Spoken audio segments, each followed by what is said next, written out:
আজ আমরা ১১ নম্বর এপিসোড দেখব। নতুন একদিন রেইনবো ট্রান্সপোর্টে একটি ভিন্ন ধরনের ঘটনা আসে। সেদিন গির্জার এক বন্ধু দেখা করতে আসে। সে কার্লো এর সাহায্য চায়। ঘটনার সূত্রপাত গির্জার একটি ছোট বাচ্চা নাম দোসিও এর বাবা হাসপাতালে ভর্তি। মেয়েটি তার নিজের জমানো ১,০০,০০০ দিয়ে একটি সেকেন্ড হ্যান্ড ওয়েবসাইটে বাবার জন্য এক জোড়া গ্লাভস অর্ডার করে বাবাকে উপহার দিতে চেয়েছিল সে, কিন্তু গ্লাভসের বদলে সে পেল একটি ইট। দোসিও কার্ল আঙ্কেলকে অনুরোধ করে সেই মূল্যবান গ্লাভসটি খুঁজে দিতে। কার্লো সঙ্গে সঙ্গে রাজি হয় এবং প্রতিজ্ঞা করে প্রতারককে ধরবে। সেদিন মাশরুম হেড গাড়ি মেরামতে ব্যস্ত ছিল, গোয়ুন কাজে বাইরে ছিল, দোগি মাত্রই লং ড্রাইভ শেষ করে বিশ্রাম নিচ্ছিল। জ্যাং প্রতিনিধিও ছিলেন না, তাই কার্ল নিজেই অভিযানে নামার সিদ্ধান্ত নেয়। সেদিন কার্ল গোপনে দোগিয়ের ডিলাক্স ট্যাক্সিটি নিয়ে স্টাইল দেখাতে বের হয়। কে জানতো কার্ল একবার যাওয়ার পর ১ সপ্তাহ পার হয়ে যাবে। পুরো ৭ দিন তার দেখা নেই, ফোন বা মেসেজের কোনো উত্তর নেই। সবাই তাকে নিয়ে খুব চিন্তিত ছিল, কিন্তু তারা জানত না এই মুহূর্তে কার্ল তাদের চোখের সামনেই আছে।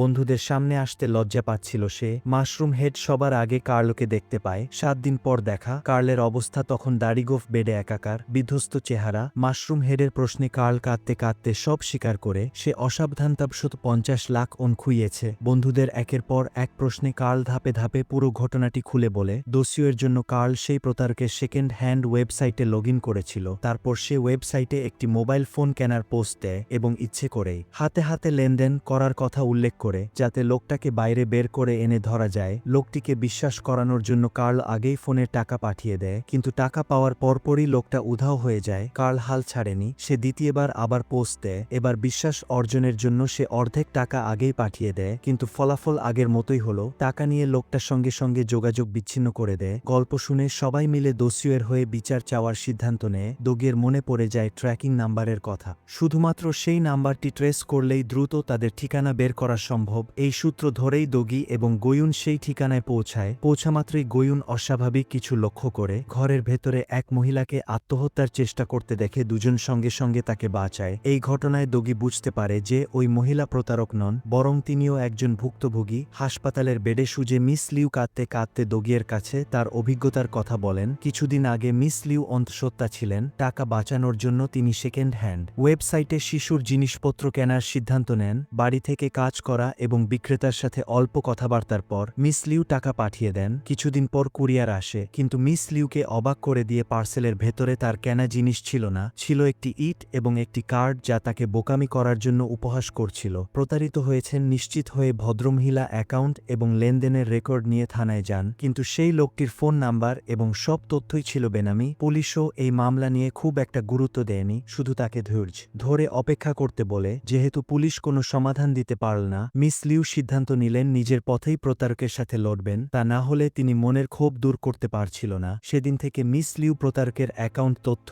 এবং তার পোস্টগুলো সব ইন্টারনেটে প্রকাশ করতে শুরু করেন এবং রিপোর্ট করেন, যাতে অন্য ক্রেতারা তার মতো ফাঁদে না পড়ে। কিন্তু এই কাজটি প্রতারককে রাগিয়ে দেয়। কিছুদিন পর মিস লিউ একটি অচেনা নাম্বার থেকে কল পান। ফোনের ওপাশ থেকে খুব ইদ্ধতের সাথে তাকে সাবধান করা হয় যে সামনে যা ঘটতে যাচ্ছে তার জন্য প্রস্তুত থাকতে। শীঘ্রই মিস লিউয়ের কাছে অসংখ্য ক্রেতার মেসেজ আসতে শুরু করে। অনেকেই ভাবতে থাকে যে তিনি বিনামূল্যে শিশুর জিনিসপত্র বিতরণ করছেন। সে সময় মিস লিউ সারাদিন বিভিন্ন ফোন কল এবং মেসেজের যন্ত্রণায় অতিষ্ঠ হয়ে ওঠেন। এই শ্বাসরুদ্ধকর পরিস্থিতি থেকে মুক্তি পেতে মিস লিউ তার ফোন নাম্বার এবং মোবাইল বদলে ফেলেন, কিন্তু তার বিরুদ্ধে চলা ষড়যন্ত্র সেখানেই থামল না। ফোন কেনার দিনই মোট ৪ জন ডেলিভারি ম্যান তার দরজায় আসে। প্রত্যেকেই দাবি করে যে মিস লিউ খাবার অর্ডার করেছেন এবং টাকা দিতে হবে। মিস লিউ কিছুতেই বোঝাতে পারছিলেন না। শেষমেশ তিনি যে খাবার অর্ডার করেননি তার জন্য টাকা দিতে বাধ্য হন। এখানেই শেষ নয়। সেদিন এক মহিলা এসে মিস লিউকে ধরে মারধর শুরু করে, দাবি করে যে তিনি প্রতারক এবং চিৎকার করে টাকা ফেরত চাইতে থাকে।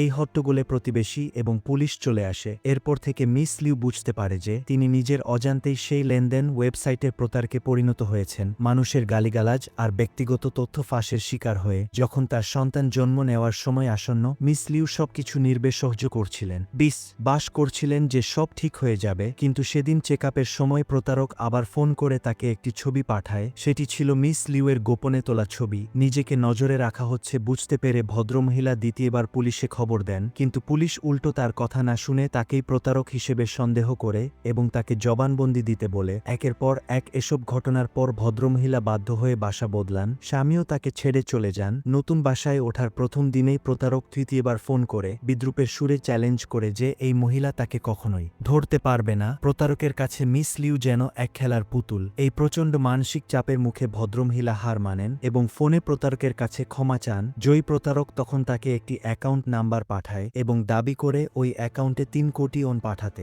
একদিকে ফোনে প্রতারকের বিজয়ের হাসি, অন্যদিকে দরজার বাইরে বেশ কয়েকজন ডেলিভারি ম্যানের কড়া নাড়ার শব্দ। সেই মুহূর্তে মিস লিউ পুরোপুরি ভেঙে পড়েন। যখন তিনি দরজা খোলেন, দেখা যায় তার শরীর থেকে প্রচুর রক্তপাত হচ্ছে। গোয়ুন প্রতারকের অ্যাকাউন্ট এবং অন্যান্য তথ্য চেক করে দেখেন যে অ্যাকাউন্ট এবং ফোন নাম্বার সবই বেনামি, যা ট্রেস করা অসম্ভব। কিন্তু দোগি বলে যে প্রতারক যতই চতুর হোক, একটা ভুল সে করেছে। মিস লিউ প্রতারকের সাথে কথোপকথন রেকর্ড করেছিলেন। সেখানে দেখা যায় কয়েকবার কথা বললেও প্রতারকের গলার বোর বদলায়নি। স্পষ্টতই লোকটা অত্যন্ত অহংকারী। তারা দুজন গাড়ি মেকানিককে নিয়ে প্রসূতি হাসপাতালে যায়, যেখানে মিস লিউয়ের ছবি গোপনে তোলা হয়েছিল। কয়েকবার পরীক্ষা করে দোগি নিশ্চিত হয় যে প্রতারক ক্যামেরা ব্যবহার করে ছবি তুলেছে। গোয়ুন দ্রুত হাসপাতালের আশেপাশের সিসিটিভি চেক করে এবং শীঘ্রই ক্যামেরা বহনকারী লোকটিকে খুঁজে পায়। আশেপাশের ফুটেজ অনুসরণ করে অল্প সময়ের মধ্যেই তারা লোকটির ডেরা খুঁজে বের করে। এটি একটি ডিটেকটিভ এজেন্সি। দেখে মনে হয় প্রতারক এই এজেন্সিকে ভাড়া করে মিস লিউয়ের ওপর নজরদারি চালিয়েছিল। দোগি একা সেই এজেন্সিতে ঢোকে এবং মিস লিউয়ের গোপন ছবিগুলো বের করে এজেন্সির মালিককে মক্কেলের পরিচয় দিতে বলে। মালিক রাজি না হয়ে তার গুন্ডাদের দিয়ে দোগিকে ভয়ে দেখানোর চেষ্টা করে, কিন্তু দোগি তাদের সহজেই হারিয়ে দেয়। মার খেয়ে মাটিতে গড়াগড়ি খাওয়ার পর মালিক শেষমেশ সোজা হয়ে মক্কেলের নাম এবং ফোন নাম্বার দোগিয়ের হাতে তুলে দেয়। অবাক করা বিষয় হলো, সেখানে লেখা ছিল কার্লের নাম। যেহেতু কার্ল আগেই প্রতারণার শিকার হয়েছিল, দোগি বুঝতে পারে প্রতারক কার্ল সহ অন্যান্য ভুক্তভোগীদের ব্যক্তিগত তথ্য চুরি করে ব্যবহার করছে। তাছাড়া প্রতারকের ভিন্ন ভিন্ন আচরণের ধরন দেখে দোগি বিশ্বাস করে যে প্রতারক একজন নয়, বরং এটি একটি সংঘবদ্ধ চক্র। সাপকে গর্ত থেকে বের করতে গোয়ুন দ্রুত একটি পরিকল্পনা সাজায়। দোগি এবং বাকিরা মিলে জনপ্রিয় গায়ক লিম ইয়াংউংয়ের কনসার্ট টিকিটে ভুজা পোস্ট দেয়। তারা পালাক্রমে কমেন্ট করে পোস্টটির জনপ্রিয়তা বাড়ায়। গোয়ুন নিজে প্রচুর লাইক দিয়ে পোস্টটিকে সবার উপরে নিয়ে আসে। ধারণা মতোই শীঘ্রই প্রতারক সেই টপ পোস্টটি দেখে এবং সাথে সাথে মেসেজ দিয়ে মিথ্যা দাবি করে যে তার কাছে টিকিট আছে। প্রতারকের অবস্থান জানার জন্য দোগি ইচ্ছে করে রিপ্লাই দেয় যে তার 50টি টিকিট লাগবে এবং প্রমাণ হিসেবে আসল টিকিটের ছবি পাঠাতে হবে। পরের ঘটনাগুলো সব গোয়ুনের পরিকল্পনামতোই এগোতে থাকে। বিশ্বাস অর্জনের জন্য প্রতারক টাকা খরচ করে ওয়েবসাইট থেকে একটি আসল টিকিট কেনে, কিন্তু আসল টিকিট কিনতে হলে রিয়েলনেম ভেরিফিকেশন লাগে। গোয়ুন আগেই টিকিট কেনার একটি ভুজা ওয়েবসাইট তৈরি করে রেখেছিল, যার মাধ্যমে দ্রুত প্রতারকের আসল পরিচয় পাওয়া যায়। কেনা টিকিটটি এবং ফটোকপি ব্যবহার করে প্রতারক নিখুঁতভাবে 50টি হুবহু নকল টিকিট বানায় এবং ছবি দোগিকে পাঠায়। দোগি ফাঁদে পা দেওয়ার ভান করে ডাকযোগে ঠিকানা পাঠানোর একটি লিঙ্ক দেয়। প্রতারক লিঙ্কটি ওপেন করতেই গোয়ুন সঙ্গে সঙ্গে তার অবস্থান শনাক্ত করে ফেলে। লেনদেনের দিন দোগি প্রতারকের সাথে যোগাযোগ করে বলে যে সে সরাসরি দেখা করে লেনদেন করতে চায়। প্রতারক রাজি হয় এবং বলে 3 ঘন্টা পর দেখা হবে, কিন্তু সে জানত না যে দোগি তখন তার বাড়ির নিচেই দাঁড়িয়ে তার প্রতিটি গতিবিধি লক্ষ্য করছে। দোগি খেয়াল করে যে এই প্রতারকের গলা এবং মিস লিউকে ফোন করা লোকটির গলা সম্পূর্ণ আলাদা। প্রতারককে অনুসরণ করে দোগি একটি কফি শপে ঢোকে। সেখানে প্রতারকের সাথে আরও 2 জন ছিল, যাদের একজন নারী সহযোগী। দোগি দোকানে এসে মিথ্যা বলে যে তার ভাই অ্যাক্সিডেন্ট করেছে, তাই সে দেখা করতে পারবে না। প্রতারক নিচে নামার পর কিছু না বুঝেই দোগির ডিলাক্স ট্যাক্সিতে উঠে বসে। দোগি সিটবেল্ট আস্তে আস্তে টাইট করে দেয় এবং প্রতারককে অপহরণ করে সেখানে কার্ল এবং মাশরুম হেড গ্যাংস্টারের বেশ ধরে তাকে ভয় দেখায়। শেষ পর্যন্ত প্রতারক সত্যি কথা বলে দেয়। সে স্বীকার করে যে ফোনের ওই কণ্ঠস্বর তাদের ম্যানেজারের, কিন্তু তারা কখনো ম্যানেজারের সাথে দেখা করেনি। সমস্ত টাকা পয়সা সব অনলাইনেই পাঠানো হয়। মনে হচ্ছে দোগি এবং তার দল এবার এক কঠিন প্রতিপক্ষের মুখোমুখি হয়েছে। এখানেই পর্বটি শেষ হয়। পরবর্তী পর্বটির জন্য ভিডিওটি লাইক, কমেন্ট এবং চ্যানেলটি সাবস্ক্রাইব করুন।